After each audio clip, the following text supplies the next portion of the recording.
É Assim Que Acaba é um livro da Colleen Hoover, uma autora que ficou muito popular aí no TikTok recentemente. Teve até um filme pela Sony Pictures agora. O livro é de 2016, o filme saiu agora em 2024. E depois que o filme saiu, vocês me encheram o saco na DM, nas minhas caixinhas de perguntas pra falar desse filme. E eu não consigo falar de alguma coisa sem ler o material original junto. Vocês também encheram meu saco pra falar de The Umbrella Academy, da 4ª temporada. Eu fiz um vídeo, espero que vocês tenham assistido. Eu passei por um processo de tortura, que eu li o quadrinho e assisti todas as 4 temporadas dessa série pra falar. E aí eu vim e li o livro de Assim Que Acaba pra falar sobre a obra por completo. E eu sei que a graça de vocês aqui nesse canal, nesse podcast, é me ver surtando, é me ver falando mal das coisas, é me ver xingando as coisas. Ah, Thiago, fala sobre um filme do Homem-Aranha, fala sobre o jogo do Homem-Aranha, Star Wars, fala sobre Power Rangers, fala sobre alguma coisa que você gosta. Não, é sempre, fala disso aqui que é ruim, fala disso aqui que você não gosta. Mas tudo bem, tudo bem, tudo bem. Vamos lá.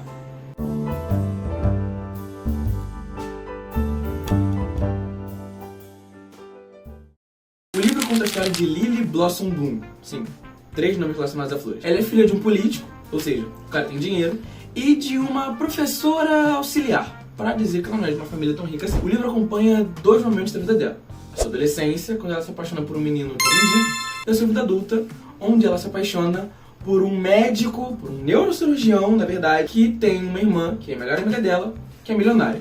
Ou seja, as 2 máximas da fantasia branca. Você ser casada com alguém bem-sucedido, você ter uma amiga milionária, né, que dá tudo ao mesmo tempo que é subserviente a você, ou o outro extremo, que é simplesmente você salvar um pobre coitado. Mas eu sei que tem muito pobre fudido. E antes que pareça que eu tô militando, apesar da natureza do nosso jornal, que a gente lacra um pouquinho às vezes, não é o caso. Tudo, assim, acontece, tudo bem. É muita fantasia branca? É, mas acontece. Eu, por exemplo, gosto muito de Intergalactic, um filme de animação da Netflix, que é a fantasia de um romance preto ao seu máximo. Tudo bem, às vezes as coisas são feitas para um certo público e às vezes esse público tem a ver com cultura da nossa cor. E esse caso de Assim Que Acaba é completamente cultura de gente branca. Só tem gente branca nesse livro, inclusive. Tudo tem um público-alvo. Eu só não sou o público-alvo desse. A escrita da Colleen Hoover, inclusive, não é ruim, me pegou bastante. A forma que ela alterna entre o que está acontecendo no presente. E às vezes que a Lily para ler o diário, para relembrar o que aconteceu, e a gente acaba descobrindo qual era a história do Atlas, é muito empolgante. A gente fica tipo, tá, e aí, o que aconteceu depois que o pai dela descobriu e tal? É interessante, os 2 interesses amorosos dela são cada um tão diferentes um do outro e dão backgrounds tão diferentes para a história dela que não dá pra dizer que é exatamente ruim, pelo menos não a escrita. O problema do livro é como ele trata de um assunto muito sério, de uma forma que, pelo menos eu achei um pouco banal. A Lily, dentro do livro, tem um trauma imenso com o pai dela, que agredia a mãe dela, e mesmo depois que ele morre, que no caso é bem no iniciozinho do livro, o primeiro capítulo, ela nutre um ódio por ele que simplesmente não passa. O relacionamento dela com o Atlas não é muito baseado em como ela odeia o pai dela, porque isso no passado, antes do pai dela morrer, e esse relacionamento é mais sobre como ela tá descobrindo o amor e descobrindo como alguém pode gostar de alguém. O relacionamento dela com o Riley já é o que espelha tudo o que aconteceu entre o pai dela e a mãe dela, é o que causa todos os traumas, o que causa todos os flashbacks, e a gente vê o passado dela nos diários, não só no romance com o Atlas, mas como ela observava como o pai dela tratava a mãe dela, e como ela lida com um relacionamento abusivo que ela está entrando agora, é todo o tema do livro. Como eu falei, o problema é só como isso é tratado.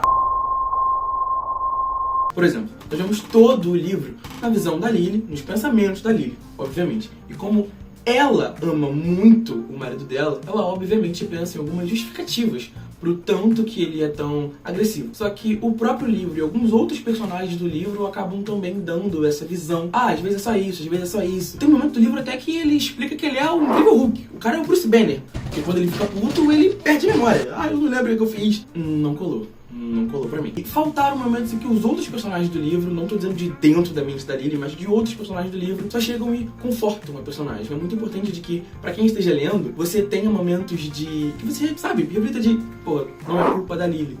E o livro tem mais momentos de, ele só tá sendo imbecil do que, pô, o Riley é o babaca.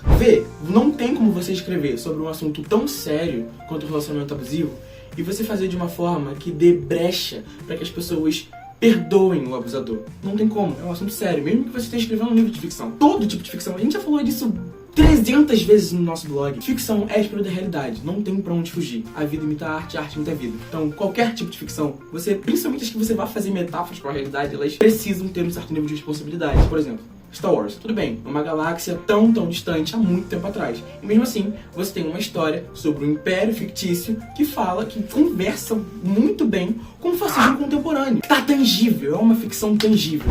Enfim, eu entendo quem gosta do livro, eu só acho que a escrita dele, apesar de decente, é justificável.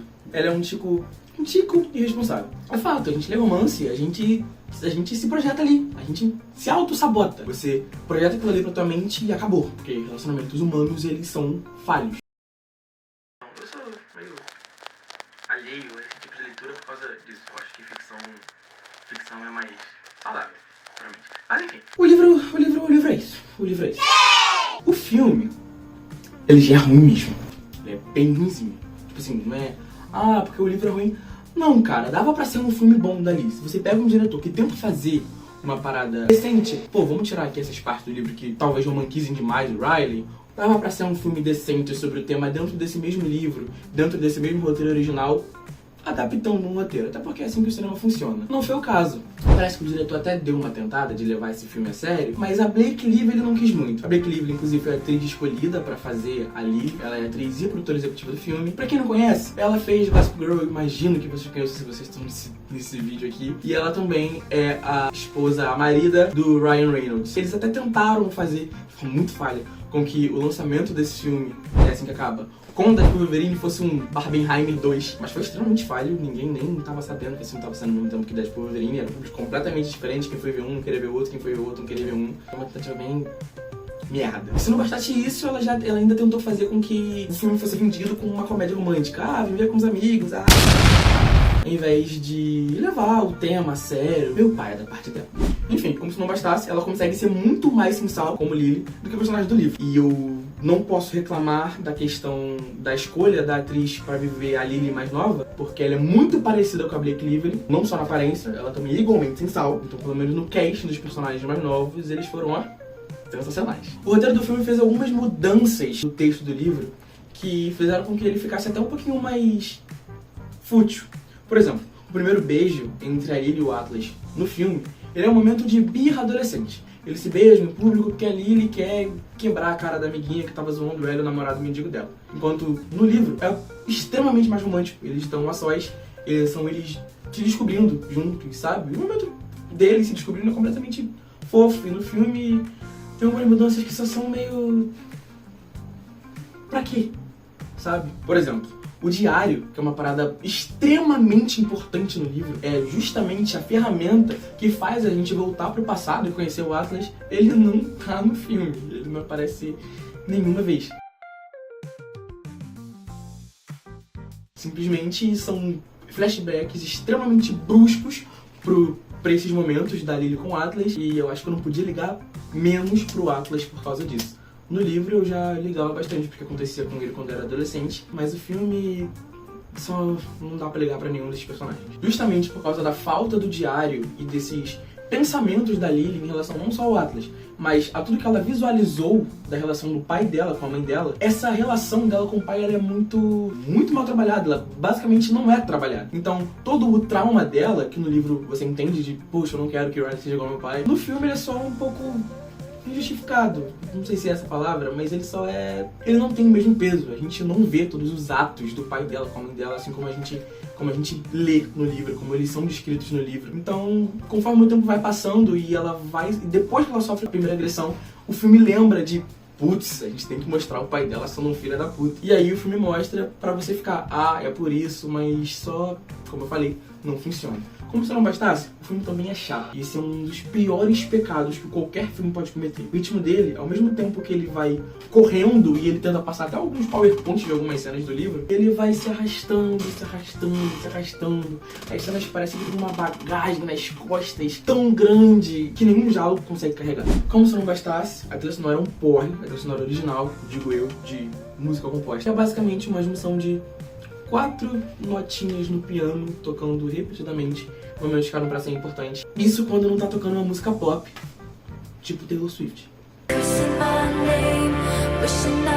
E sei lá, eu acho que eu não vou falar mais porque eu não quero ser cancelado, é uma trip muito forte na internet. Eu tenho um canal pequeno, um site pequeno, são só 10 mil pessoas que acessam, é bem menos aqui no YouTube. Menos ainda no TikTok. Eu não vou falar de Taylor Swift aqui. Mas toca Taylor Swift. E essa foi uma das razões de ter dado meia estrela pra esse filme do Letterboxd. Como eu já falei das mudanças, no final do livro acontece uma que me incomodou mais do que todas as outras. No livro tem uma cena da Lily com a mãe dela, que é ela conversando com a mãe dela pela primeira vez sobre as agressões, contando o que aconteceu e perguntando pra mãe dela por que ela ficou. E essa cena no livro, ela é, não vou dizer linda, ela podia ser bem melhor escrita, mas ela é muito bonita. Ela é uma cena bem, tipo, putz, diálogo legal. E todo o argumento, toda a conversa leva pra se ele te ama, ele não vai te arrebentar com você. Enquanto no filme, isso foi diminuído para Lily perguntando por que você ficou? E a mãe dela respondendo, porque seria muito mais difícil ir embora. Vai tomar no cu, piranha! Parabéns, uma bela mensagem essa que você tá passando. Parabéns, parabéns, parabéns, parabéns. O Justin Baldoni, que é o diretor do filme e o cara que faz o Riley ao mesmo tempo, ele teve vários conflitos com a Blake Lively durante o filme.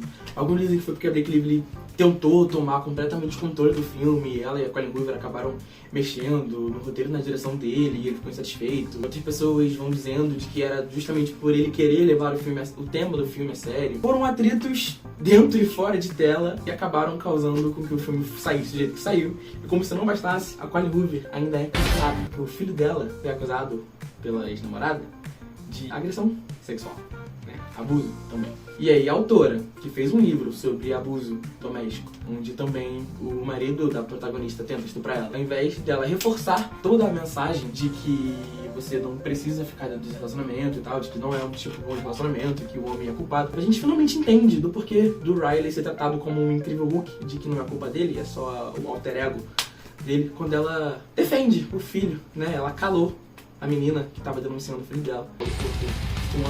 Só nega tudo que a garota falou, ao invés deles pararem e pensarem, pô, seja uma pessoa humana, que a mensagem do teu livro fazia muito mais sentido. Cara, não dá pra separar artista da obra, principalmente com um tema assim. Junto ao fato de que se já é um livro que fala com bem pouca responsabilidade sobre o seu tema, e junto à forma que ela agiu quando algo parecido ocorreu dentro da casa dela, e talvez seja exatamente por isso que eu não vi alma nem nesse filme, nem nesse livro, no filme ainda menos do que no livro. Porque parece que é só você pegar um tema que é extremamente sério, que você sabe que vai vender, e acabar romantizando ele um pouco, e vender pra uma galera que quando chegar tem pouca bagagem e falar, pô, isso aqui é tão lindo, e ganhar dinheiro em cima disso. Isso é tão anti-arte, sabe? É tão não artístico. Eu não consigo nem falar mal com a empolgação que eu tava falando mal no vídeo de Umbrella Academy, que é só uma ficção ruim, não tem uma crítica onde eu vou ficar chateado porque tá sendo feito errado. Aqui só me é triste, trágico. A classificação indicativa desse livro é acima de 17 anos. Mas não dá pra negar, é um livro de romance, um livro que tá famoso no TikTok.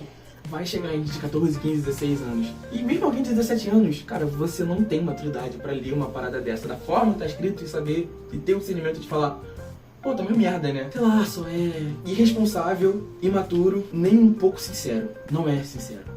Ah, e é chato. O filme é chato. Como eu falei, eu não sou um cara do romance. Eu sou da ficção científica, eu sou da fantasia e tal. Mas mesmo na fantasia, a gente consegue trazer exemplos bons desse tipo de metáfora. Jessica Jones, que é uma série da Marvel, da época da Netflix, que agora tá no Disney Plus.